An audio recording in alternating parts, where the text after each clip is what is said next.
Welcome to Think Big with Dan and Qasim. Join hosts Dan Melnick and Qasim Masood as they explore big ideas, limitless possibilities, and engage with visionaries, entrepreneurs, and thought leaders who dare to dream big, get inspired, motivated, and find practical tips for personal growth. Think big, dream bigger, and ignite your potential. All right, welcome to Think Big with Dan and Qasim, and our guest today is Mario. So Mario, if you want to go ahead and introduce yourself, tell us where you live and what you do for a living. How's it going, guys? My name is Mario. I'm the owner of Attilius Apparel. We're based in Queens, New York, and we're here to reinforce traditionalism and masculinity. Awesome. Can you just tell us more about this brand? Really, how you separate yourself from your competition and what gave you the idea for it in the first place? Right. So we started this brand to really reinforce and reinstate what our ancient ancestors did and how they thought and went about life. So we noticed that our society kind of went down a little bit mentally, physically, and emotionally. So we just kind of want to bring that back with our ideas, if that makes sense. No, yeah, for sure. So it's one thing to have a concept, right? You have this idea in your mind. So how did you actually go about taking your idea and bringing it to life? Actually making the product and finding your manufacturers. What did that look like for you? That was honestly probably the hardest part, was really starting, because when I jumped into this, I didn't know anything. I just knew post, whoever resonates with it, whatever, they're cool, But to really get things going, it was a lot of trial and error. So I contacted many manufacturers, China, Pakistan, local, this and that. Some were scams, I'm not gonna lie, but then some worked out. So when you start something like this, it's a lot of trial and error. So that's how we initially started, and then we found our right manufacturer, and they weren't a scam, and we just continued to do business. So in terms of finding that right manufacturer, what did that look like for you? Did you go and meet them in person?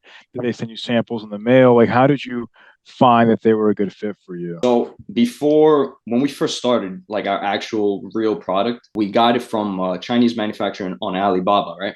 And before I knew about Alibaba, I was contacting manufacturers on Instagram with no security, nothing. I was just kind of going head first into something I didn't know. So when I got to that right manufacturer, I found them on Alibaba, and it was there's a thing on Alibaba where it's trade assurance, verified. I was like, okay, that makes sense. And the way the payment went, it wasn't like a weird wireless transfer. It was a payment that was secured through Alibaba, right? And we paid I pay in halves, 50% upfront and 50 after for the sample and for the bulk. So that's another way to kind of keep them in line to make sure they're doing their part, you're doing your part by paying, and then they're supplying. So first we would get the sample, come in the mail, check it out. If we have any critiques, we let them know, blah, blah, blah. If it was good, then we're good to go. Then we place the order, and then that comes in, and then on to the next project. Makes sense. So as of right now, we were talking earlier, but really, where are you getting most of your customers? How do you find out about you? Are you running ads on social media? Do you go to certain events, meetups? How do you really get the word out about your brand? So number one, and the probably best way to get more people to find you out, let's say, is word of mouth. Definitely word of mouth. Number two is right now TikTok, especially TikTok organic. Because if you're really good at making content, that content will push and you'll gain. Sometimes it'll feel like an overnight success that all of a sudden your video has 1 million views just because it resonates. So the main thing is word of mouth, because of the quality of you and your brand and what you put out there. And number two is TikTok organic, really. So how do you get those? It's one thing to get views, obviously, but how do you get those views to convert into sales? That's a tough one, because the piece, ultimately the piece that you're promoting has to be good. That's the bottom line. You can make the best video, have the best engagement, but if the piece is lacking, you're gonna get nowhere. So you need also something that catches attention and resonates. So quality, let's say. Right. So you're creating this content, and basically you're just making sure that your apparel can resonate and that it's high quality for a potential customer, somebody who I guess is in your demographic that enjoys your content. This person would be an ideal customer for my brand. So can you just talk more about your ideal customer? Who are you really targeting? If somebody's watching your content, who would you want? Who are you looking for to buy your products? Well, I look at the customer as I would look at myself. It's someone who's always pushing to be their best self, who follows God, especially now that we transitioned from Stoic to Christianity. Someone who's always trying to improve themselves and they don't want to be average. I know that's kind of generic, but that's basically the bottom line, like long story short kind of thing. So as of right now, what would you say is like your average monthly revenue? And really, like, what is your goal that you really want to get to scale this business? I mean, I'm grateful with whatever God blesses me, but realistically, to keep this business afloat, I would say right now, maybe 5 to 10K a month. If God wants to give me more, I'm open, but that's Right. realistically speaking. That's like what you're trying to get to. On a what's it called, on a continuous basis, yes, So at least that or more. what are you guys doing right now, like on average? On average, maybe it depends because we go through phases because Right. every new drop is a phase. So it's like at one point in time you're making all the money. Next point in time it's like, okay, where am I gonna put that money?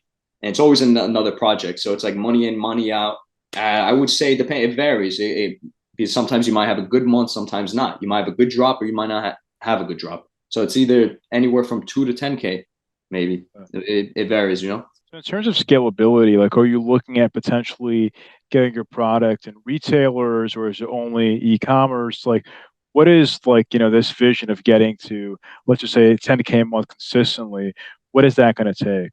You're asking like what are our future goals if we just want to stay e-commerce, or do we want Correct. Yeah. Because, like, obviously to get to that goal, it's like, to scale up, you can have more products, or you can also be looking at retail or other channels of like, what does that look like? well, we definitely don't just want to stay e-commerce. We definitely want to expand. Like we were actually talking about having a pop-up shop in New York. So for those of you listening, if you're in the New York area, definitely check us out if we have one. But down the line, we definitely want to have a permanent store. So I would say having events, permanent store, and still e-commerce. You're looking to have your own store, not to sell it in other stores, or both? I mean, whichever comes first. Our main goal is to have our own store. Definitely, definitely. That makes sense. So obviously, I mean, New York's a very expensive place. So I guess like in order to pay your rent and have it make sense, like, do you think that you have to be at 10K a month or probably like an even higher number to just make it make sense? Considering how New York is right now, definitely 10 or more. Definitely 10 or more. Because you have to take into consideration the rent, the lease, the license, forget about product and everything else, you know? Awesome. So when it comes to, you talked about these new releases, right? So can you just talk more about that process? Like, are you doing email marketing? Do you have like newsletters? Like, how do you get your loyal customers to come out and buy, people maybe who bought from you before, when you do have a new release that comes out? This is a great question because we always plan our next project while we do the previous project, if that makes sense. Like every piece has to be of the best quality to the point where they receive it and they're like, I love them so much, I want to come back and I want more. So besides that, besides really being like fixated on the quality, it's email marketing, newsletters, keeping them posted on TikTok, update on Twitter, Instagram, all our social media. But that ties into what I said before about the word of mouth. If you have a good product, like a great product, you don't need any type of marketing because they'll tell their friends and they'll come back for the next project. So Makes sense. definitely quality and whatever else, email, newsletter. So would you say that most of your current customers are in New York, or do you have, many customers in different states? Like, what does that look like for you? Well, I actually just checked the analytics this morning, and our top city is New York. But we have Houston, we have, I mean, a little bit all over the states, but even in other countries, like we have like international wise, we have most of our orders coming from the UK, which is cool. Wow. Yeah, that's crazy, right? Yeah. Sweden, France, Italy, but mostly from the UK. That's cool. Yeah, I mean, for sure. Because I think it's like, I was just curious because, like, obviously to have a pop-up shop, you mean, your customers better like anybody else. But if most of the people buying are local, like in New York, obviously it's a great idea to really, get in front of them more. Because I think it's like that in person, you can't beat that, right? If somebody's talking to you, kind of like we're talking now, and you can explain the product and like the whole value behind it, it's much different than if they just go like on your website and buy. That's exactly what I say too. That in-person to in-person conversation, that interaction where they see who you are, and they know who you are, and they're part of the community that you've built. That is so valuable. You have no idea. That beats any e-commerce store. That's part of the reason why I want to create the pop-up shop because I want to build that community in New York, have a really tight knit community where we all know each other, and it's a beautiful thing, you know. For sure. So what do you think, like, what would you say is like the biggest challenge that you're facing right now in the business? There's challenges every day, man. You know what? You know what entrepreneurship is about? There's only two emotions: terror and excitement. That's it. Euphoria and terror. So it depends. It really there's always little challenges every day, like making sure that the samples are correct, making sure everything is perfect, making sure that the customer is happy, they're comfortable. If they send you an email, you have to answer right away. Everything has to be, it's a lot of different things. Peter's here. Hey, Pete.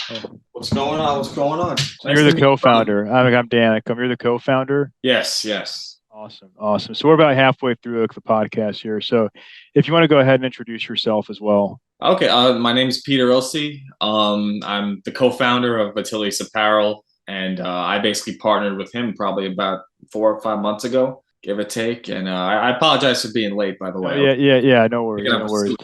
So I guess like my question, kind of just this next question revolves more around technology. Obviously, now people are looking at ways to use AI in their business. So do you guys use AI? And if not, like, what are some of the use cases where you think the AI could help your business? Well, we tried AI when we were doing our Facebook ads. Like we dabbled with it. We didn't really know where it was going to go. Honestly, we didn't really like it because I feel like it took away the emotion behind what it was better to have something written by us. Right. You feel the emotion on the other side. With AI, like it is a great tool. It is a great tool. It's just that I feel like it lacks that emotion, that connection. Yeah, So, and there's a lot of BS on the internet where people like, oh, just type this into AI and your business is going to be made and you're going to make millions of dollars, but it just does not work like that. Yeah, it doesn't work like that. You know, no. I mean, ChatGPT could help a little bit with certain things, but it's very little that we actually use it. Yeah, for sure. I mean, some use case that we've seen is for more of like chatbots because people sometimes are looking for information and they're not, like if you have customers overseas, they might want questions answered in real time. So I've seen like, AI chatbots that can help convert product recommendations and things like that. That's a great tool, honestly. That like I thought you meant like copyright stuff. Yeah. That's a good point. Very good. Very good point. Yeah, for sure. So Mario, can you talk about, because like you mentioned that you brought in your co-founder about 4 or 5 months ago. So how much has it helped your business to have a second person helping run the ship? I mean, honestly, this wouldn't be here if it weren't for his help, to be honest. So I think says it all, I think. Yeah, for sure. Because I think it's like many people feel that they can do things by themselves. But I think when you bring in a second person, it's like it makes things so much easier because when you're doing it like by yourself, there's just so much going on and there's so many challenges, right? Yeah. I'm telling you, if I was by myself up until now, it would have been a miracle. But I don't think that would have been the reality. So thank God that he stepped in and we started working together because it split the load, Yeah, and I think in general, like two minds are a lot better than one. And I think the more people you have that are compiling ideas, I mean, the more likely you're going to come across one idea that just explodes your business and helps you succeed a lot. I mean, because it's his brand, like his Attilius Apparel is his baby, it's his creation, and I saw the potential in it, and I love the idea, and I mean, from my perspective, like the reason I invested was because I invest in people and I believed in him and I've known him my whole life and I know how hard he works and what he's capable of. So I'm like, okay, I could actually add to this and really we could create something big. Makes sense. So what would you say is the one biggest piece of advice that you wish you knew, Mario, before you started this business? Well, besides getting scammed on Instagram by manufacturers when we first started, my one tip is just to keep pushing. Keep pushing. When it gets hard, you have to keep going because a lot of people, I noticed that a lot of people, they give up. I know it's generic and everything, but a lot of people give up when they hit a blockade. You have to keep going. You have to spend hours. Sometimes we spend sleepless nights working, packing, talking to this, talking to, but the thing is you have to keep going, persevere, because a lot of businesses that don't work out they just gave up right before that they hit that reward, Absolutely. So if we're going to chat again in 1 year from now, where do you guys see things going for the business? We'll probably take this call in our permanent store location in New York. Let's just say that. Awesome. That's exciting stuff. So somebody watching this wanted to reach out. Do you mind sharing your website or social media handle, just best way for somebody to get in contact with you guys?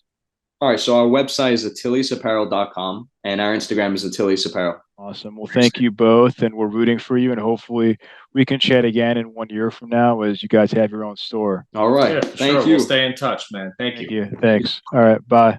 Take it easy.